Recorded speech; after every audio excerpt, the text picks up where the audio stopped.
Hi everyone, this is going to be the Petscop 11 analysis. Petscop 11 was uploaded on Christmas, so it was a pretty good Christmas present for a lot of us. This is going to be the analysis of it. I noticed that a lot of people who've been analyzing it have not made a video recently. I bet they're probably going to soon. This is going to be my analyzation just for fun.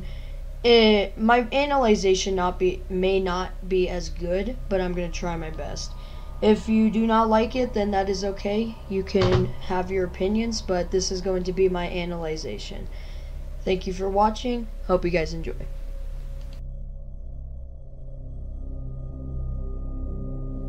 Petscop 11 was uploaded on December 25th of Christmas, like I said before. We don't know if this was on purpose or not on purpose, but we're just going to go ahead and guess it was on purpose, because I mean, who doesn't like a good Christmas present? You notice that Paul is in a different place than from the last episode. In Petscop 10, the last place he was with the tool, and he asked him, "Where is the windmill?" And he did respond, but it was censored with a black screen, ending with Paul saying, "What the fuck?"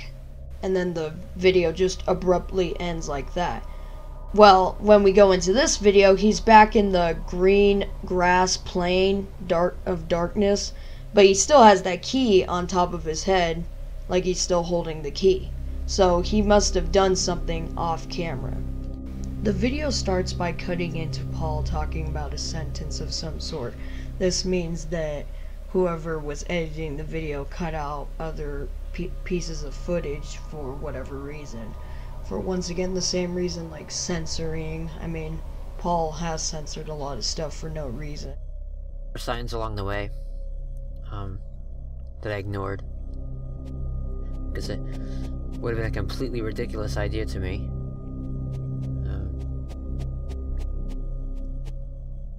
The signs that he's talking about, I'm pretty sure refer to the signs that are found later in the video when he's going down the road. This is a pretty obvious analysis, but I'm just gonna go ahead and put it out there just because. But when I found my room, it made, well, I was shocked at first, but it made sense. Especially considering where I found the game in the first place. That would be tied in some way to me through you. And I'm trying to think, when was the last time I saw any of you at all?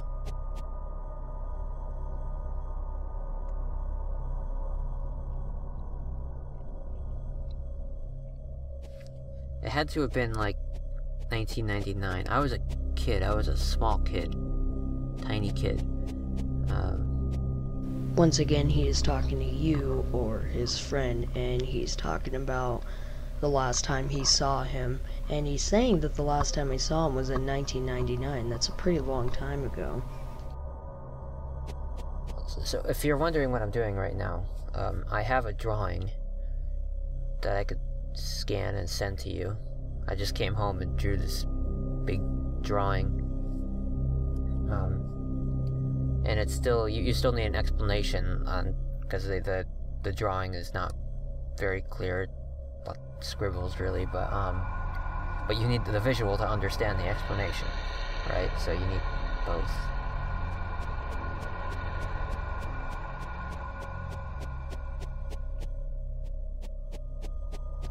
I'm about 90% sure that this is gonna work, and 10% not so sure, but mostly sure.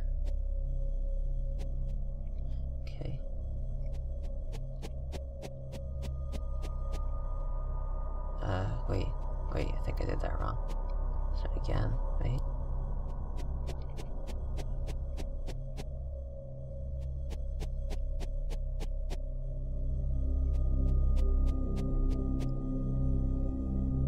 Holy shit. He talks about how he has some kind of map that leads to whatever he's trying to find. And it does work, and he ends up finding some kind of tire on a stick of some sort, and it's just like the tool, it prompts to ask something. it looks just like the tool, only the tool has a red prompt box, and this one has a gray prompt box, but the writing isn't different in color. Haha. There it is. Okay.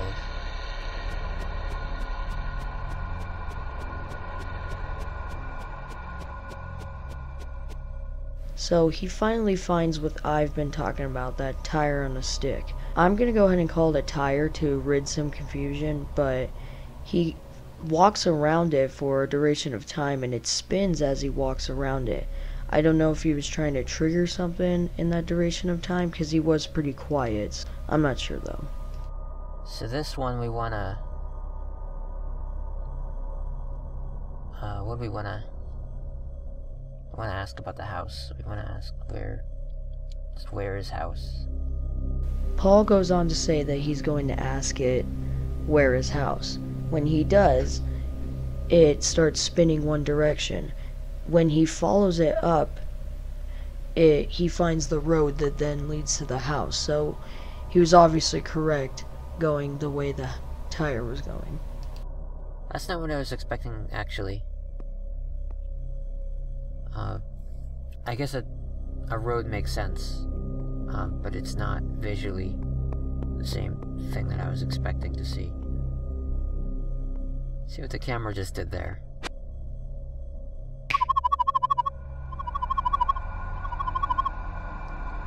It's a frozen house. I think we found the house. I don't got much to analyze about the little message there that says the house was frozen, captured 3 times exactly where it was. The only analysis I am going to make is the fact that captured. I'm thinking that it's saying that it was captured 3 times, like a picture was taken 3 times. I mean, there was a picture of it back in Petscop 5, I think.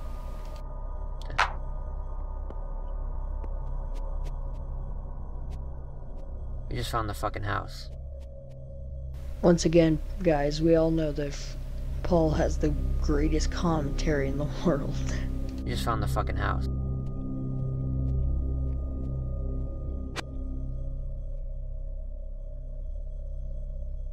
Found the house. The key still works.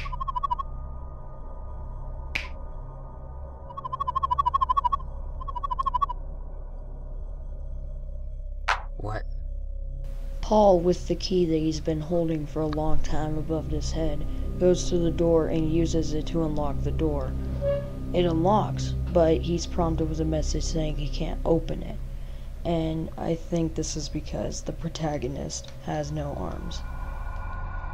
Clockwise, the top is going to the right, and then, you know, the bottom is going to the left. Right, and so once you want to say, righty-tighty, lefty-loosey, or, you know, you turn this thing to the right.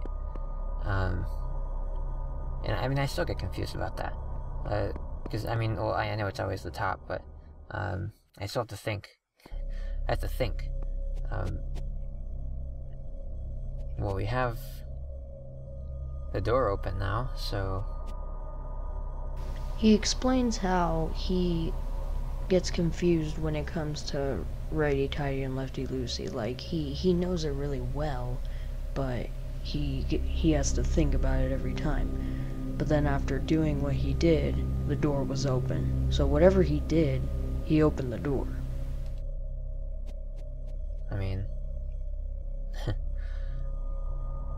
okay.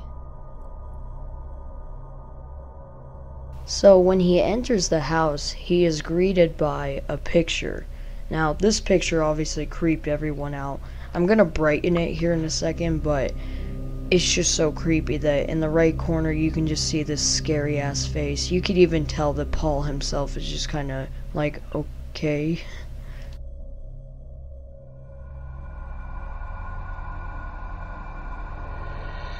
All I can really make out from this picture is 4 things. 1, back there somewhere is a face. That is obviously some kind of creepy ass face.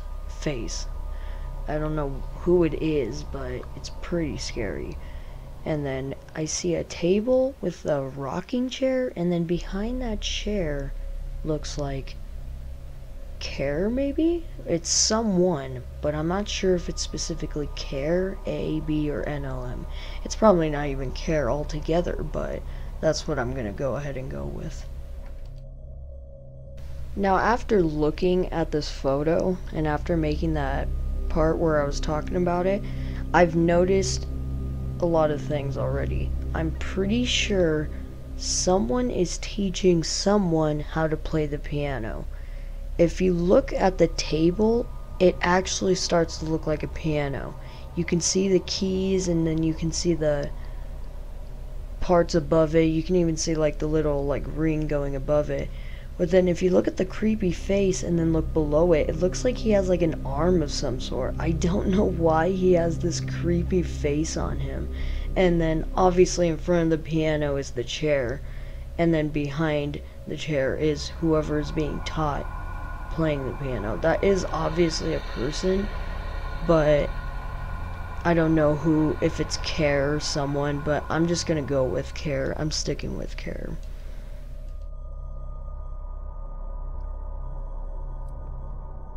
Alright. Okay.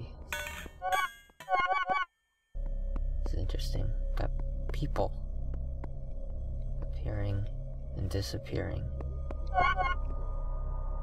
So when he walks in, he already sees a bunch of people in there that keep disappearing and appearing every time he walks near them. These people are shaped exactly like the girl we saw in Petscop 3 who was on the bed in the rooms.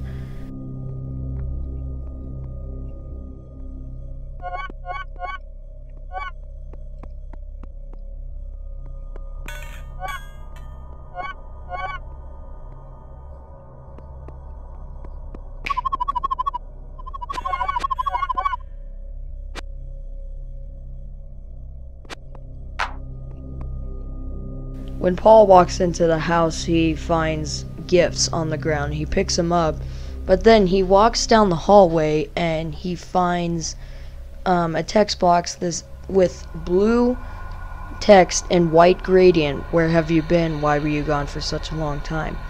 I looked back through all the videos and I didn't find any text with blue and white gradient, but I may have overlooked them. So if you guys find that, let me know.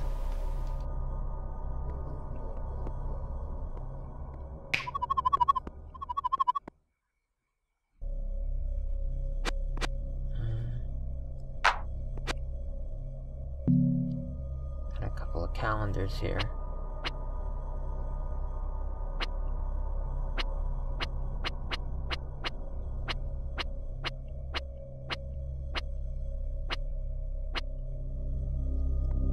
A dialogue box shows up saying, "Is this a present? Who is it for?"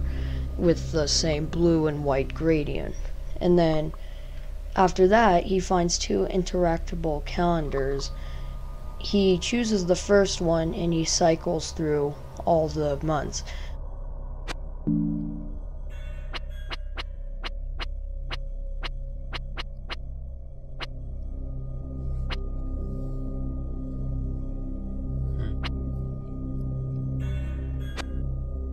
So I think these calendars are just any normal calendars.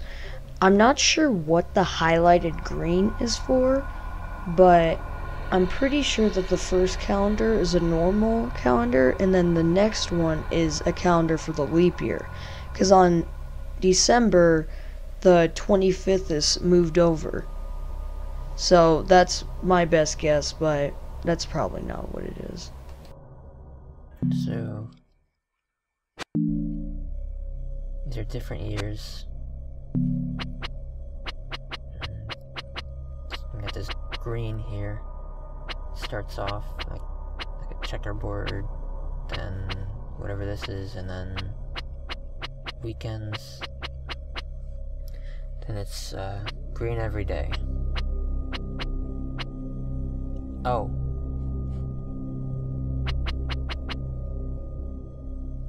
Okay.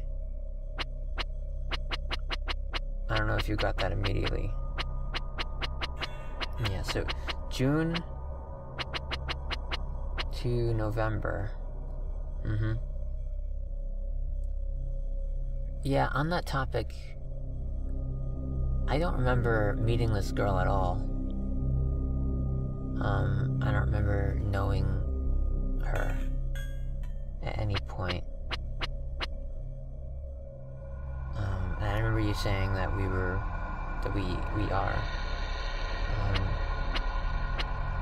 exactly the same age, right?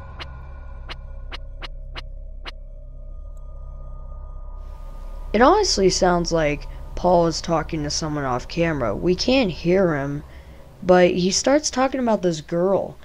And we don't know if it's Care A, B, NLM, or just someone else, but it's pretty weird.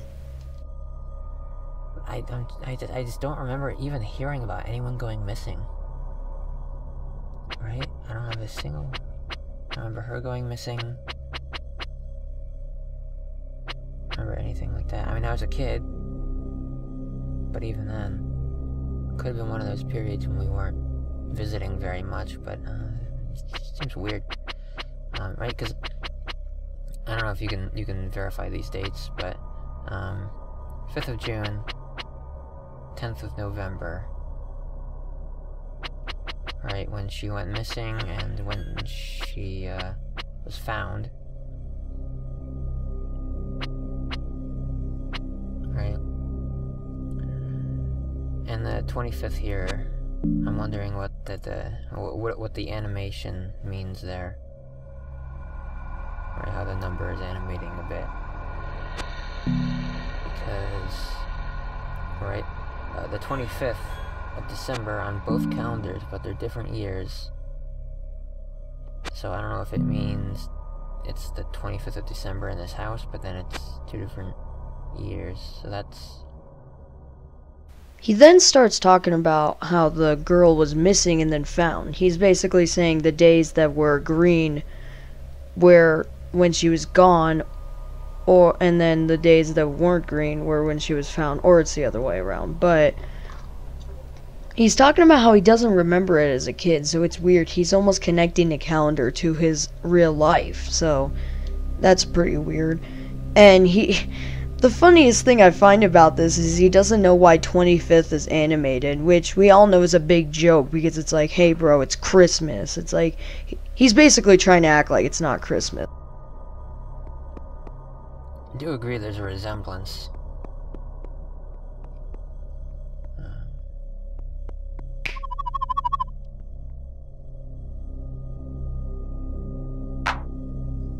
Very strong resemblance between us. Whoa.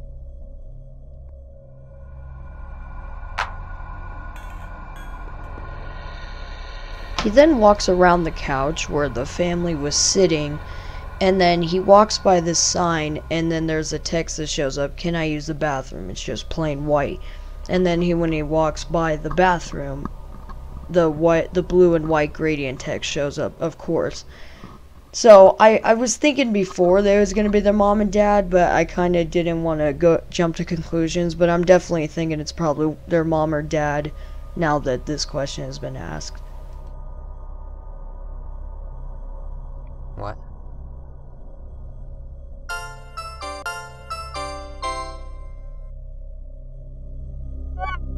The hell?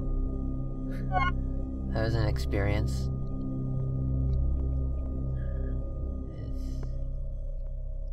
Huh.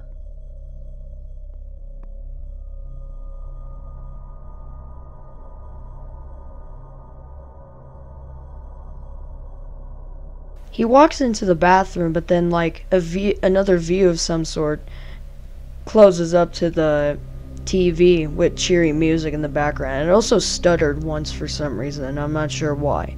But then it shows him in the bathroom with a couple other toys. He goes in there, and there's a ramp up to the bathtub with a cube above it with the little signs on it, just like when we're in Even Care and we see the shapes in the background.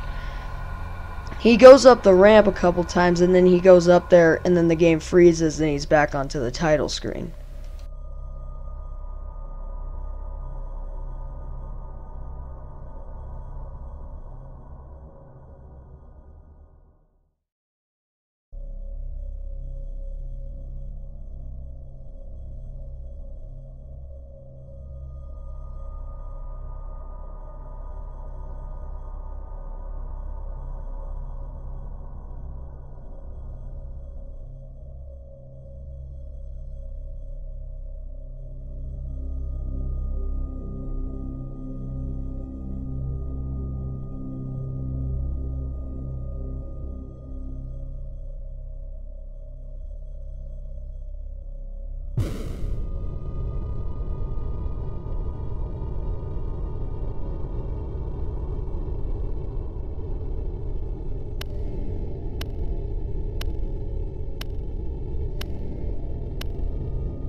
This was pretty creepy when I first watched this video.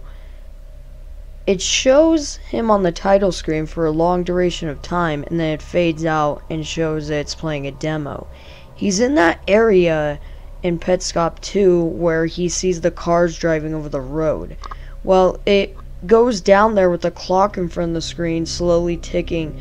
The clock ticks to 12 o'clock, and then it turns black for 5 seconds, and then it keeps ticking all the way until it hits a wall, and then it falls into this like pile of rubble of some sort.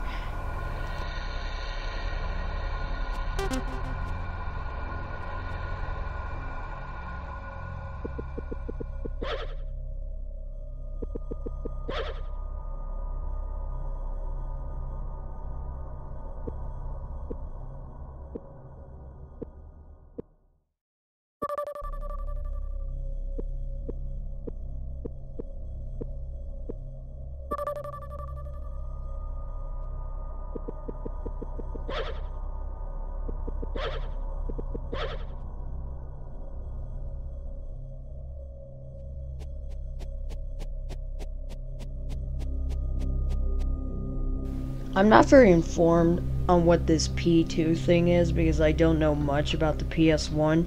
When I looked up what it is, all I got was links to what the PlayStation 2 is. So I couldn't really get much information out of that. I don't know if this is a thing that I don't know or it's part of the game that we just don't know what it is yet. But they're using buttons to talk, like they're clicking buttons to talk to each other. The weird part is at one point he clicks a button, he talks, and he spells out hell, and then he puts hello. I don't know if that was a coincidence or not. I'm not calling it a coincidence because this game has been like a hellish universe. And then yeah, of course the other guy is like ha ha funny. The other guy who's been talking to him is the same guy that we find in like, I think it was Petscop 6, where he like runs away from you and then eventually runs into a wall, and we never see him again, and now we're seeing him again. After all that, he walks around the bench and you follow him and you walk into the brick building that we see in Petscop 2 a picture of. I also forgot about that part where he's in the demo and it's moving down the road. Before that, there's a picture that's really dark again. I forgot to brighten that up. I'm sorry, I'm stupid like that. But here's the brightened up version of it. And then after that, after the part where they walk into the brick building, there's another picture, which is pretty easy to see, but I'm going to brighten it up anyways, just in case. And then after that, we'll watch the next part.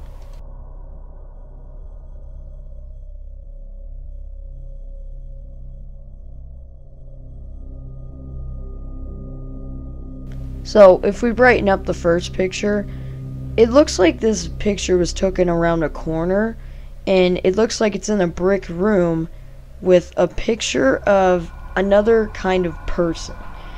I'm not sure, it doesn't look like it has a face. It's really scary, actually. It's kind of creepy looking. And then the next picture is obviously, the next picture is pretty obvious. It's a face of the guy who's been talking to us. Not sure why it's here, but whatever. But I brightened it up and there was nothing really different in the background. It's just kind of a clearer view of it.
When we enter into this room, our view is changed to like a third person kind of view with a green version of the tool.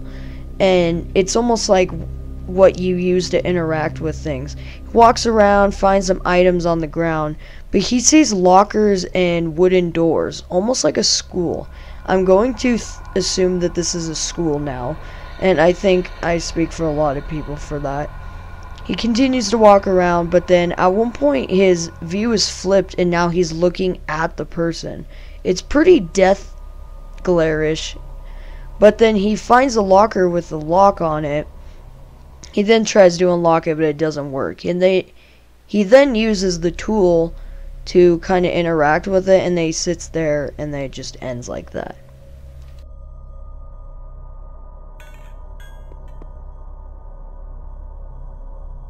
What?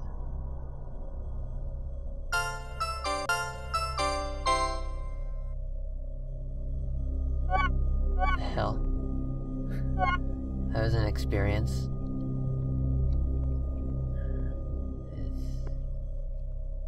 Huh.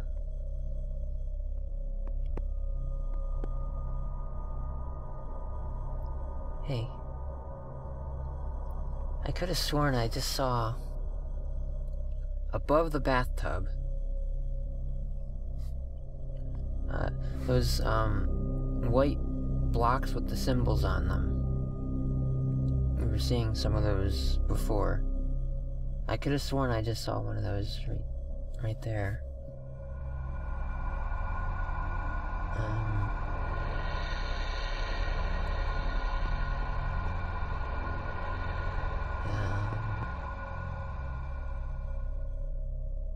After all that, the same thing happens. He goes into the bathroom and then it shows a different camera view.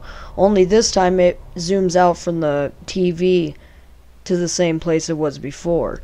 But it does the same stutter thing again. And then once again he's in the bathroom. In there, it looks all normal except for the cube with the symbols and the ramp is gone. He does like the exact same actions as before, and then he says, "Hey, I swore there was those symbols in the ramp in there." This is really creepy. Like, people think, I've seen some posts where people say that it's almost like an alternate reality kind of thing, which I can agree with. This effect happening reminds me a lot of the Mandela effect.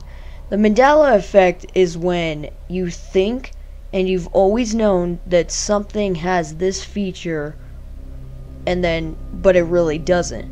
So Paul almost had like a Mandela effect, like he thought that stuff was there but it was never really there. Now we saw it there, but it's not really a Mandela effect. I'm not sure if that was like all fake that happened and this is what is truly happening. I'm not sure, but I just wanted to make that connection. It seems a lot like the Mandela effect.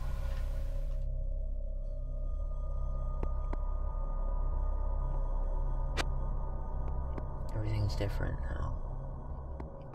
Tree is gone. Got a bucket here. What's going on? And that looks the same.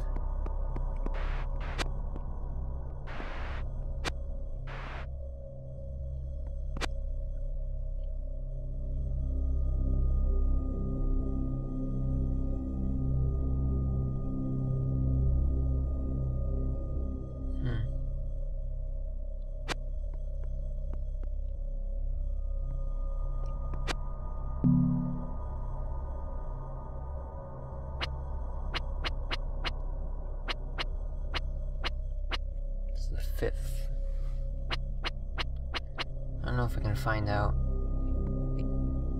I don't know if Paul did see the demo part of that recording. Maybe someone else was playing it, but Paul acts like he didn't really play it. Like, he knows that a lot of stuff is different. There's a board now where the Christmas tree used to be. Everything's different. The family is gone, and there's a sign that says, if you could stay after 6, that'd be nice. And there's a bucket and these, like, jiggering flowers, which is really weird. So the entire house has changed after this is happening, which is really weird. The in-game time. And what the hell is this?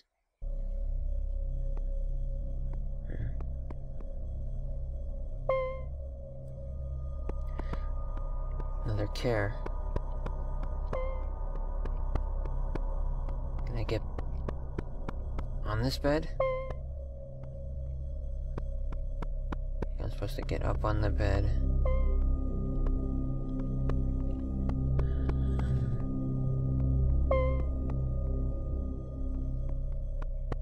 Don't know how this is supposed to work.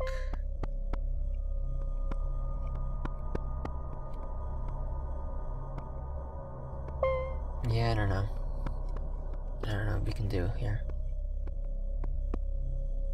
Paul walks down a hallway where he then finds a bedroom with Care A on the bed.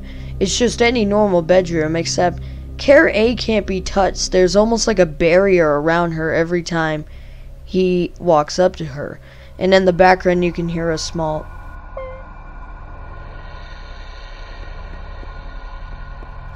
but... I want to see something.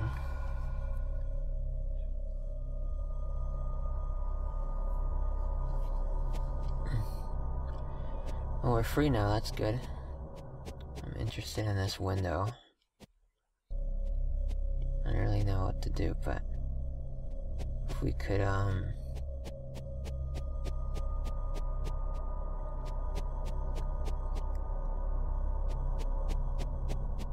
come in through the window. I don't know if that's a thing.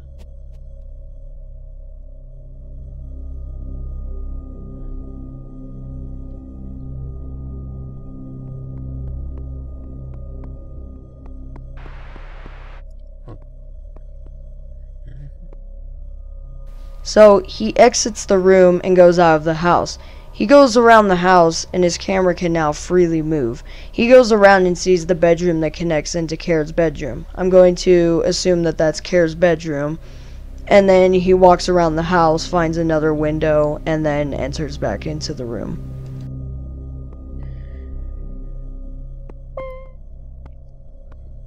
Yeah. I don't know, there's something I missed in here. I don't think so.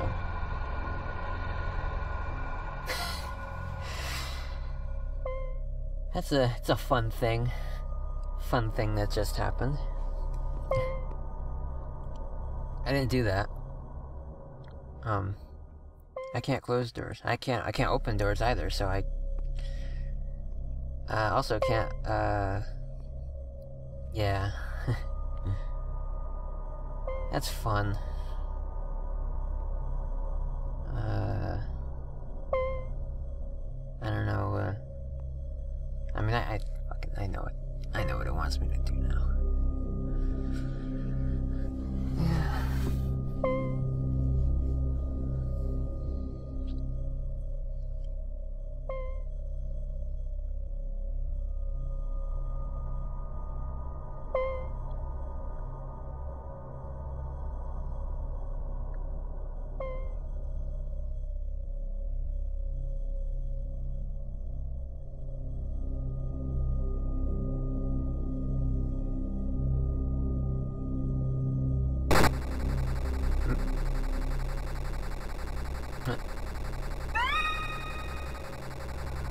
What?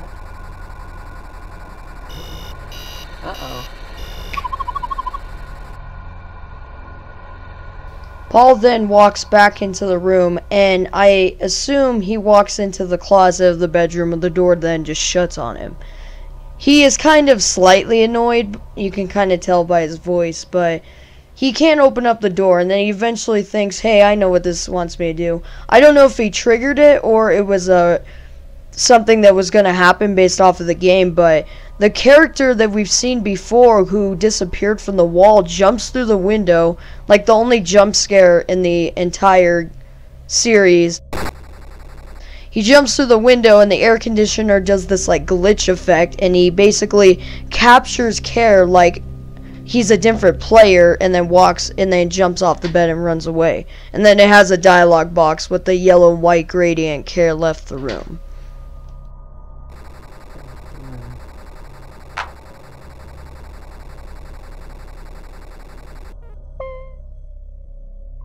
Oh.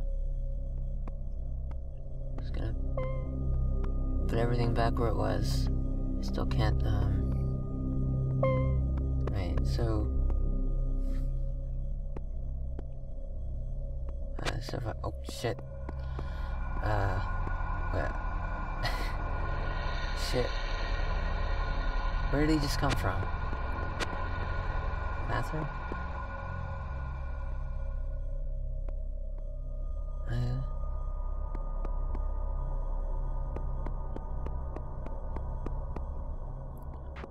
I was gonna... Because he came from the window, as I was saying.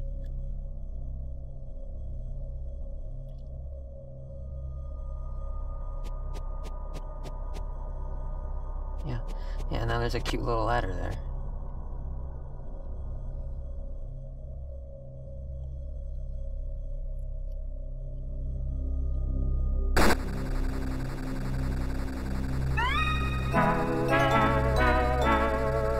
Ta-da! Well, that's that. Wish I can look at the... After all that, everything goes back to normal all of a sudden, and the door opens. Paul can now leave, and he exits the room, and he finds the character who stole Care. He then runs away from him, like in Petscop 6, where we found him in that cavern, but then he ends up running up to the door and then disappearing, just like the last time. And he's wondering where he'd come from. He thought he appeared in the bathroom, but he wasn't. He then leaves the house and goes to the window and finds the ladder that he went into. He went up there, and the same thing happened, only this time Paul was doing it, and he caught him. Ta-da! And then left the room. And it, of course, again, had the dialogue box, Care left the room. Pets now.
I saw him at a birthday party once.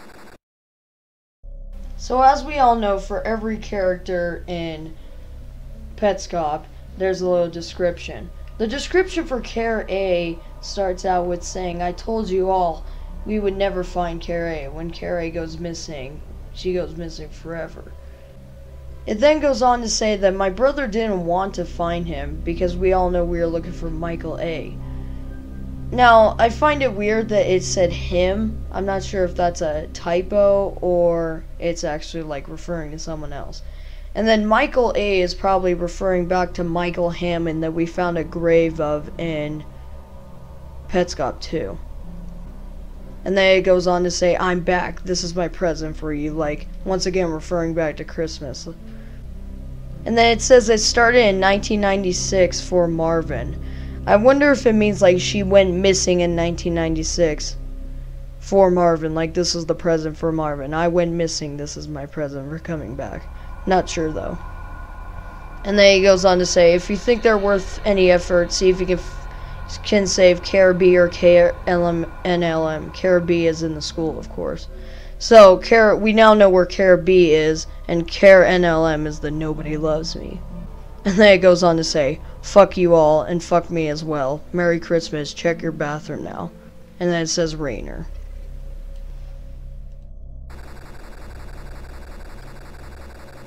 All the older kids were down in the basement playing video games.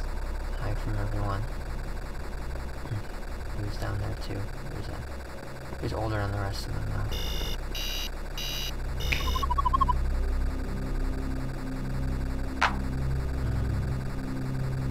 So check your bathroom.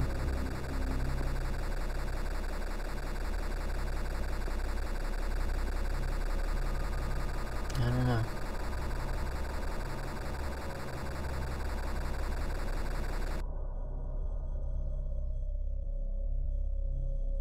Paul finally walks out of the bedroom with Care A captured, and the same dialogue box pops up before saying Care has left the room, with the Care having the yellow and white gradient.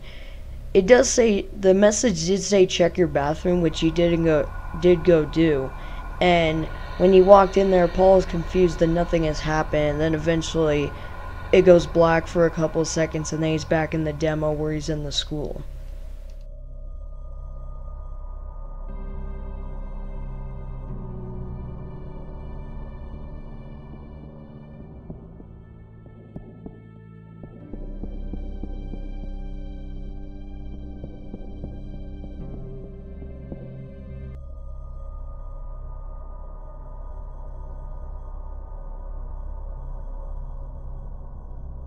Whoever is then playing, which I'm going to assume is Paul, continues through the school where he then finds a room and he enters it.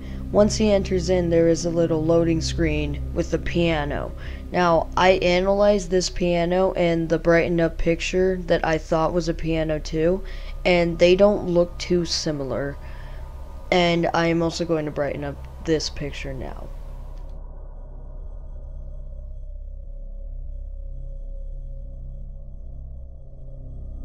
So there isn't much difference when the picture is brightened, but what I did notice is that there's a PS1 controller on top of the piano. Not sure why this is here, but it's there.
Paul walks into what looks like a classroom with a desk, some books on it, and a chalkboard.